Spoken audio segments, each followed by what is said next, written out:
Então, se você olhar o Grande Sertão Veredas dessa maneira, ele, na verdade, é quase que uma elegia, né? Ele é um discurso quase elegíaco, porque, de certa maneira, o Reobaldo fala lá, ele fala explicitamente, ele diz, o sertão está acabando, está morrendo. Eu sou um espécime em extinção, quase isso ele diz, né? E esse espaço também é. Então, de certa maneira, o Grande Sertão é quase como se fosse um registro de um universo que estava, de tradição, um universo rústico, que estava se extinguindo. Nesse sentido, a gente até quase que gosta do Hermógenes, né? Você fala, puxa, o grande mal do Hermógenes, o que o tornava tão diabólico era querer ser fiel à tradição do olho por olho, dente por dente, né? Algo que está fora da lei civil, mas é próprio desse universo. Tá? E que está em extinção mesmo, pela modernização do Brasil, pelo próprio processo de modernização que o Brasil sofre a partir do momento em que acontece o Grande Sertão, final do século XIX, início do século XX, tem uma referência.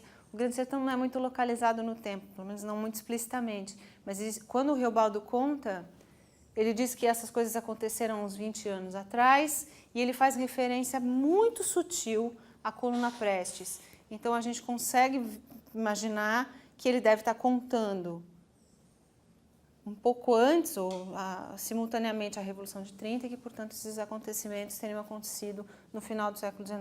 Portanto, as guerras seriam quase concomitantes a Canudos, que é a década de 90 do século XIX. Tá? Bom, então, essa visão antropológica sobre o Grande Sertão é uma visão recente. E eu acho fundamental a gente começar a pensar no Guimarães enquanto um pensador do Brasil, de verdade, desse Brasil rústico, né? Por isso que eu falei que essa parte do Darcy Ribeiro talvez para a gente fosse a mais importante hoje, porque a gente está falando, quando a gente fala de Guimarães Rosa, a gente fala de alguém que se voltou para essa camada. Era sobre isso que ele queria falar, né? Desse Brasil chamado pelo Darcy Ribeiro de Brasil rústico. Eu trouxe um trechinho de um romance para vocês, que eu queria ler, só para mostrar. Passa para mim, cadê? Ó, ele está bem, esse xerox está escuro, e a Marinês que fez o favor de tirar o xerox para mim. Falei, ai, professora, saiu escuro. Mas eu falei, ai, mas tem um certo charme, sabe por quê? Porque a minha edição é antiga, sabe? Ela não é uma edição dessas edições ruins que a gente tem ultimamente. É uma edição da José Olímpio ainda, uma edição ainda antiga do Grande Sertão. Eu não consigo ler nas outras, é uma coisa assim, meio... Então, é um episódio no Grande Sertão em que fica bastante claro esse esforço antropológico do Guimarães, né? Assim, já mais da metade para o fim do livro, como é que se dá a trajetória do Reobaldo nesse percurso dele, né? Então, ele é órfão, passa a ser professor, deixa de ser professor para ser jagunço. Entre os jagunços, ele abandona os jagunços do Hermógenes para ir do lado dos jagunços do Medeiro Vaz e do Diadorim para vingar a morte do Joca Ramiro. O que acontece? Quando o Joca Ramiro morre, lembro que eu contei julgamento e tal, o que vai acontecer? O Joca Ramiro diz lá, né, para o Zé Bebelo, que era o chefe dos soldados, diz assim, olha, minha sentença para você você vai ficar banido em Goiás enquanto eu for vivo. Mas mataram o Joca Ramiro. Então o Zé Bebelo está livre para voltar. E ele volta, soldado da República, volta para vingar a morte do Joca Ramiro. Então ele se junta ao bando de jagunços. É uma confusão, né? Ele se junta ao bando de jagunços para ajudar a vingar a morte daquele que o tinha salvado. E se torna o líder dos jagunços contra os Hermógenes e os Ricardões. Acontece que os jagunços começam a perder com o Zé Bebelo. Perder. Eles não acham os Hermógenes de jeito nenhum. Até que alguém fala para o Reobaldo que ele tem que se tornar o chefe dos jagunços para que então a guerra termine, para que eles achem os Hermógenes e os Ricardões e a guerra possa terminar. Só que o Reobaldo era medroso, vocês lembram da história lá da travessia? Carece de ter coragem? Ele era medroso, então ele não ia ter coragem de fazer isso se ele não tivesse inventado uma história de fazer um pacto com o diabo para poder ter coragem de se tornar chefe. Aí, então, resumindo muito, ele faz o pacto com o diabo nas veredas mortas, chama o diabo não aparece, mas ele não sabe se fez ou não fez, mas para todos os efeitos fez, se torna chefe, encontram lá os Hermógenes na Bahia, o grupo, né? Tem lá o grupo se encontra, o Diadorim sai desembestado para entrar num duelo corpo a corpo com Hermógenes. Diadorim mata o Hermógenes no final do livro, como vocês sabem, morre também nesse duelo, e aí acontece a grande anagnórisis, o grande reconhecimento do livro, né, que vocês devem saber qual é, né? Eu não vou ficar aqui fazendo spoiler, né? Embora esse spoiler já tenha sido resolvido há muito tempo.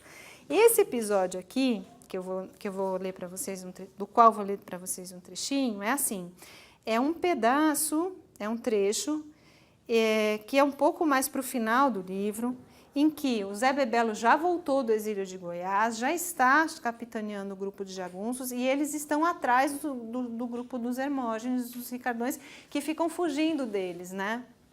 Ficam escapando deles. Nessa hora, vocês imaginem, né? Um grupo de jagunços, eles tinham um guia, né? Um guia. E o guia dizia por onde que eles tinham que ir, no meio dos matos lá. O guia se confunde, eles se perdem. Isso é logo depois que isso acontece, é a hora do pacto lá com o diabo do Reobaldo. Tá? Então, é imediatamente antes do pacto e nesse processo de encontrar os Hermógenes e os Ricardões, e o guia se perde. Então, eu vou começar a ler. Olhem que interessante isso. Quadrante que assim viemos por esses lugares que o nome não soubesse. Até, a estrada de todos os cotovelos. Sertão se diz, o Senhor querendo procurar nunca não encontra. De repente, por si, quando a gente não espera, o sertão vem. Mas aonde lá era o sertão churro, o próprio mesmo, ia fazendo receios, perfazendo indagação. Descemos por umas grotas, no meio de serras de parte-vento e suas mães árvores. O pongo de um ribeirão, o boqueirão de um rio. O Abaeté não era, se bem fosse que parecia. Largo rio Abaeté, no escalavrado, beiras amarelas. Aquele rio fazia uma grande volta, acolá, clareado, com a vista de coqueiros. Ali era um lugar longe e bonito, como que me acenava, mas não endireitamos para ele, porque o rumo determinado era outro, torando desviado muito, consoante. E mais maninhava. Topar um vivente é que era mesmo grande raridade. Um homenzinho distante, roçando, lenhando, ou uma mulherzinha fiando a estriga na roça ou tecendo seu tear de pau, em seu tear de pau, na porta de uma choça de Buriti toda. Outro homem quis me vender uma arara mansa, que a qual falava toda a palavra que tem lá.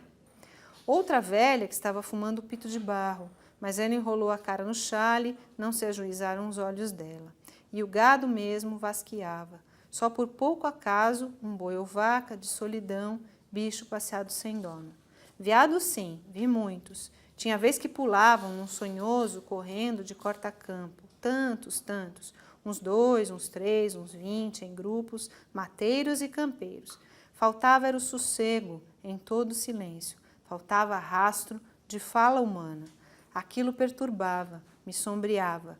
Já depois, com a andada de 3 dias, não se percebeu mais ninguém. Isso foi até onde o morro quebrou. Nós estávamos em fundos. Isto é, nos arrampadouros. Tinha uma estrada, aí na subida dela houve coisas. Uns galhos de árvores colocados, ramalhos, jaribaras, forma de sinal para não se passar. Mas esse aviso havia de ser particular, para uso de outros, não para o nosso destino. Não respeitamos de jeito nenhum, fomos indo. No entrar de Maguapira, se redobrou o achado daquelas ramas verdes, que não obedecemos. Eu vim adiante com a Cauã e o Nelson, instruindo o caminho. Já estávamos pelas rédeas para outra subida de ladeira, mas aí escutamos o latir de cachorros e enxergamos um homem no alto da virada, uns homens. Esses estavam com espingardas. Os quantos homens de estranhoso aspecto que agitavam manejos para voltarmos de onde estávamos. Por certo, não sabiam quem a gente era e pensavam que 3 cavaleiros menos valessem. Mas entendendo que do caminho não desgarrávamos, começaram a ficar estramontados. Um eu vi que dava ordens, um roceiro brabo, arrastando as calças e as esporas, mas os outros, chusmote deles, eram só mulambos de miséria, quase que não possuíam o respeito de roupas de vestir. Um aos menos trapos, nem bem só o esporte de uma tanga esfarrapada e em lugar de camisa, haver a espécie de colete de couro de jaguacacaca. Desculpem. Eram uns 10 a 15. Não consegui sentido no que eles ameaçavam e vi que estavam aperreando as armas. Queriam cobrar portagem? Andavam arrumando alguma gerimbamba? Não convinha avançar assim por cima deles logo, mas também dar recuada podia ser uma vergonha. Esbarramos neles, quase encostados. Íamos esperar o resto do pessoal, e eles ali confrontes não explicavam razão nenhuma. Só um disse, pode não, e renuía com a cabeça o Bangalfumém, mesmo quando falava com uma voz de qualidade diversa, acostumada daquela terra de lugar. E os outros renuindo também, pode não, com um vozeio soturno. Nos tempos antigos devia de ter sido assim. Gente tão incélebres conforme eu nunca tinha divulgado nem ouvido dizer na vida. O das esporas foi-se a montar num jumento. Esse era o único animal de sela que ali tinham. Acho que montou para oferecer a gente maior vulto de respeito. Tocava batendo palma de mão na anca do jegue, veio vindo para primeiro se presenciar. Olhei para todos. Um tinha a barba muito preta e aqueles seus olhos permeando. Mesmo em dia de horas tão calorosas, ele estava trajado com uma baeta vermelha comprida. Acho que por falta de outra vestimenta prestável. Ver o sacerdote.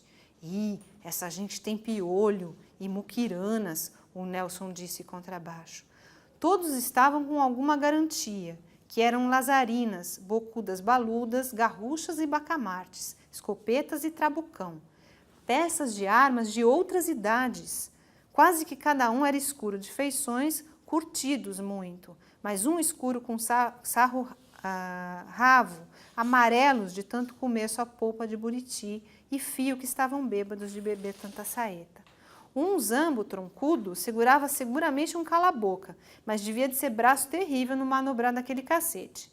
O quanto feioso de dar pena, constado chato o formo do nariz, estragada a boca demais em 3. Outro tinha uma foice encabada muito comprido e um porongo pendurado a tiracol por uma imbira. Cochichava com os restantes uma séria falação, a qual uma espécie de pagelança. Artes, às vezes, ele guinchava, feito gemônio gemedeiro, esse que por nome de Constantino acudia. Todos eles com seus saquinhos chumbeiros e surrões e polvorinhos de corno e armamento tão desgraçado, mesmo assim não tomavam bastante receio dos nossos rifles. Para o nosso juízo, eles eram doidos. Como é que desvalimento de gente assim podiam escolher o ofício de salteador? Mas não eram.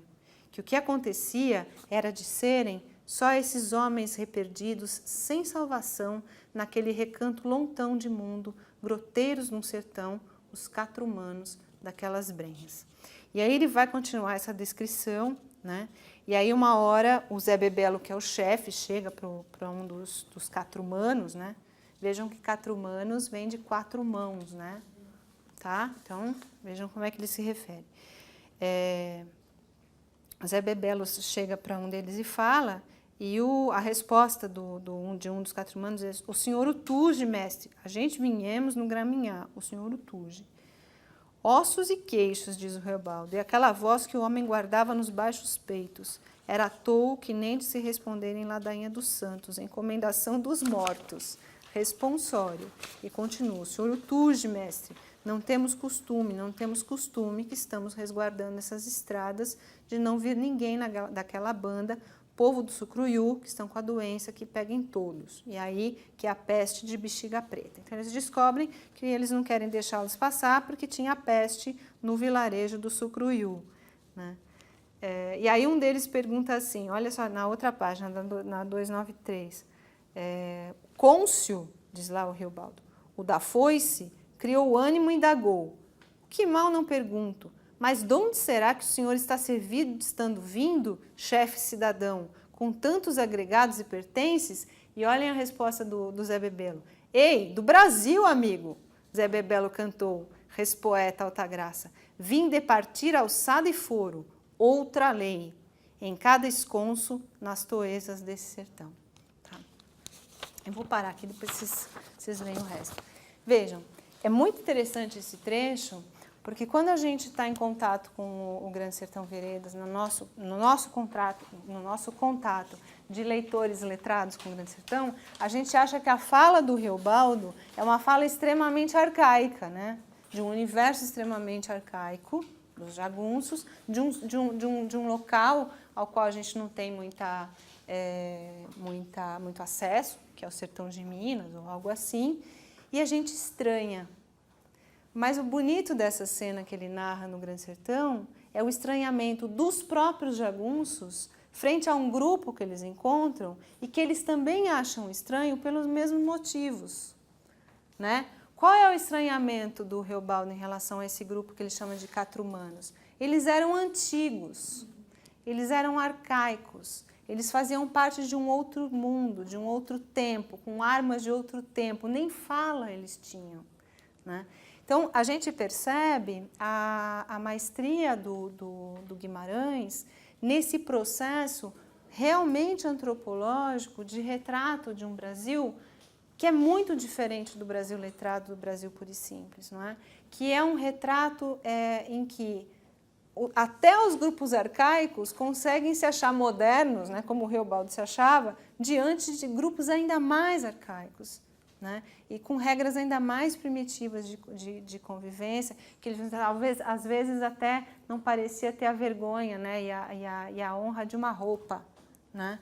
Então, na verdade, a gente vai percebendo que o quanto em camadas, né, e de um modo muito complexo, isso é só uma amostra, né, do que o Guimarães faz no Grande Sertão e na literatura dele em geral, desse levantamento mesmo, quase antropológico, de várias culturas brasileiras, né, que não são exatamente a cultura letrada, e é justamente isso que ele quer mostrar. Ele, um grande, né, um dos maiores letrados que a gente já teve, mostrar uma consciência muito grande de que o Brasil não é só isso, não é só a cultura de elite, de que existem vários Brasis, e de certa maneira registrar, né, deixar registrado e recriado na obra dele esses diversos Brasis. Essa visão antropológica da própria obra do Guimarães é uma visão bastante recente, é uma visão bastante recente da crítica, e que eu diria já está um pouco mais fundo, um pouco mais além da camada de gordura que constituiu a linguagem do Guimarães Rosa durante bastante tempo, né? E que a gente encontra, por exemplo, na obra do Ville, por exemplo, na minha tese e em outros, enfim, hoje em dia um pouco mais evidente, né, em outros críticos que também vêm trabalhando a obra do Guimarães, né. Bom, então o objetivo da aula hoje era tentar mostrar realmente como um ensaio como o do Darcy Ribeiro consegue fazer com que nós possamos ver a obra do Guimarães Rosa de uma outra maneira. Portanto, o objetivo é tentar mostrar para vocês de novo, né, como foi mostrado ao longo do semestre todo, o quanto o comparatismo, e não é necessário que seja o comparatismo apenas entre obras literárias, mas o comparatismo entre diversos gêneros de obras, né, como hoje a gente falou do gênero ensaístico frente a um romance, né, frente a uma obra romanesca. Como o comparatismo pode ser realmente algo que crie uma visão mais aprofundada a respeito dos objetos sobre os quais a gente se debruça, ou seja, que o verdadeiro comparatismo não é realmente aquilo que eu falo desde o começo do curso, né? Simplesmente comparar por comparar, ou para a gente encontrar semelhanças e diferenças, mas o que faz realmente sentido é quando uma obra consegue iluminar na outra aspectos que a gente não teria visto se a gente não tivesse observado as duas obras em contraste, tá? Nesse sentido é que a gente pensa também, e aí fica, né, o convite para quem quiser assistir, a gente pensa no filme que foi proposto no programa do curso, que é o Comboio da Canhoca, do Orlando Fortunato, angolano, que é um filme de 2004, que é muito interessante porque nessa obra cinematográfica e narrativa, né, mas de cunho semidocumental, quer dizer, uma obra ficcional baseada num fato real, o Fortunato coloca dentro de um vagão de trem, numa estação angolana, próxima a Luanda, né, que se chama Canhoca, por isso que se chama o comboio da Canhoca, o trem da Canhoca, né, ele coloca dentro de um vagão de trem vários personagens, cada um representativo de uma classe social e de um extrato social de Angola no final da década de 50. E é muito interessante porque é o momento em Angola em que se iniciam as guerras, os movimentos de libertação, né? As guerras são um pouco posteriores, começam em 61. E você vê, e esses personagens, é a história do filme, né? Ficam confinados nesse vagão de carga, porque eles são acusados de subversão, eles são confinados nesse vagão de carga e dentro deles, do vagão, né, dele, a gente tem negros assimilados, brancos, negros do movimento de libertação, etc. Ficam todos confinados e largados ali durante 3 dias, sem água e sem comida e na obrigação de conviver. Então, e ele é um filme, de certa maneira, teatral, porque ele se passa quase que completamente dentro do vagão, né? Então, com um cenário reduzido, mas em que você começa a perceber os modelos ideológicos, sociais, políticos de cada uma dessas personagens e que estão em jogo na sociedade angolana nesse momento, no final da década de 50. Esse episódio do comboio da Canhoca, o fato realmente aconteceu, né? Foi um fato real. Realmente houve a prisão, o encarceramento dessas pessoas nesse trem de carga que foi realmente deixado nessa estação durante 3 dias e depois eles foram libertados. Mas, lógico, todo o desenrolar do filme é ficcional. Mas também eu acho que ao ver esse filme a gente consegue ver numa outra forma estética o mesmo tipo de registro antropológico de uma sociedade, de uma outra maneira, bem diferente da do Guimarães, né? Mas num outro tipo também de elaboração de linguagem, que seria a elaboração do filme. Então fica o convite aí para quem puder e quiser assistir o filme também, a gente deixa a referência lá. É um filme um pouco mais difícil de conseguir, os filmes africanos em geral são mais complicados da gente ter acesso, né? Mas na Casa das Áfricas, por exemplo, a gente tem acesso a um acervo grande de filmes africanos e fica aí o convite para vocês assistirem, tá bom? Então, acho que era isso, a aula de hoje era isso, espero que tenha sido proveitosa, bacana para todo mundo e também o curso como um todo.